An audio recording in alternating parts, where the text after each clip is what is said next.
Hello বন্ধুরা, আবারও আজকে চলে এসেছি আসুন রান্না শিখি চ্যানেলে। আজকে আমি ফুলকপি দিয়ে ডাল বানাবো। তাই এখানে দেখিয়ে দিচ্ছি। এখানে আমি কড়াইতে নিয়ে নিয়েছি ভাজা মশলার গুঁড়ো দেব। আজকে আমি ভাজা মশলার গুঁড়োটা আগে বানিয়ে নেব। তাই এখানে দিয়ে দিচ্ছি শুকনো লঙ্কা, গোটা জিরে, এখানে পানমৌরি,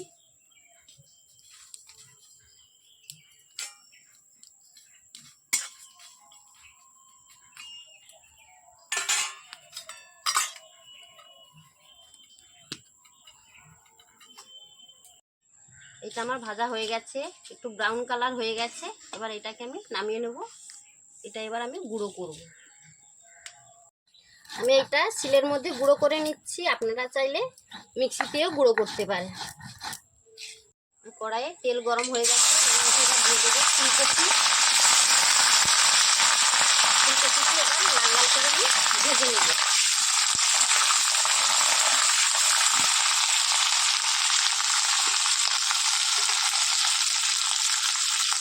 ফুলকপিটা লাল লাল করে ভেজে নেব। চেষ্টা করব চারিদিকে ভালো করে ভাজা যেন হয়ে যায়।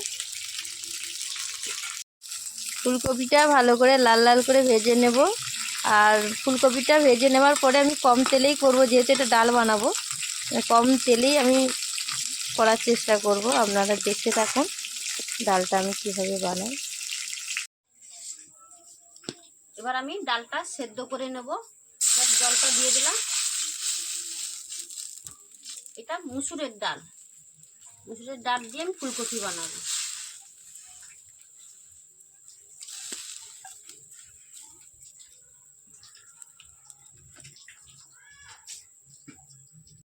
ডালটা এবার হয়ে এসছে। ডালের মধ্যে এবার ফুলকপি ভাজাগুলো রেখেছি ওইটাই দিয়ে দিলাম। প্রথমে ডালের মধ্যে দিইনি কেন, আগে ফুলকপিটা গলে যাবে তাই দেওয়া হয়নি।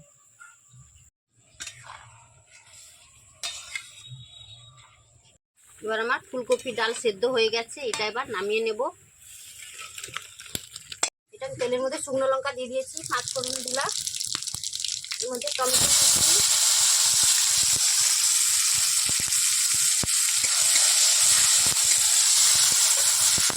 ডালটা আমি এবার ফোড়ন দিয়ে দেবো। এর মধ্যে আদা বাটা দিয়ে দিলাম, পরিমাণ মতন হলুদ দিলাম,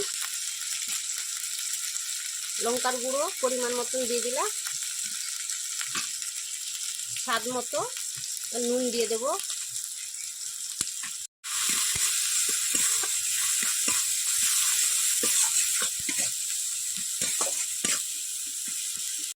মশলাটা হয়ে গেছে, ডালটা এবার দিয়ে দেব। ফুলকপি ডালের মধ্যে আমি অল্প করে চিনি দিয়ে দিলাম। এটা এবার হালকা করে এটা ফুটবে। এবার আমাদের ডালটা হয়ে গেছে। এবার ডালটা থেকে আমি নামিয়ে নেব। এবার ডালের মধ্যে দিয়ে দেব এই ভাজা মশলার গুঁড়ো ওপর থেকে। এবার দিয়ে দেবো ধনেপাতা কুচি,